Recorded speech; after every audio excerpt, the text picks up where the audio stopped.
محترم سامعین، جس طرح مجھے حکم ملا ہے، حکم کی تعمیل کرتے ہوئے چند اشعار پہلے اعلیٰ حضرت امام احمد رضا خان رحمۃ اللہ تعالی علیہ کے، اور اس کے بعد جس طرح آپ سن رہے ہیں قبلہ کے لکھے ہوئے کلام، جس طرح انہوں نے محبتوں کا اظہار کیا حضور کی بارگاہ میں، اور اس کے ساتھ ساتھ یہ سعادت آپ کے صاحبزادہ، آپ کے چشم و چراغ، میری مراد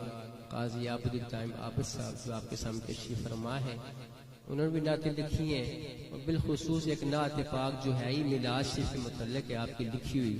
اس کے چند اشعار آپ سے التماس سے محبت کے اسماء سے محبت فرمائیے گا۔ بارگاہ رسالت میں سارے مل کے درود اسلام پر نذرانہ پیش کر لیجیے۔ صلی اللہ علیہ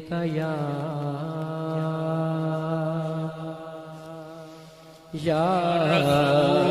رسول اللہ،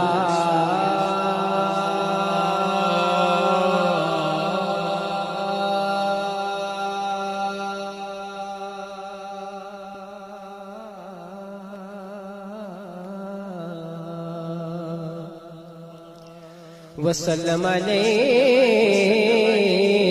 یا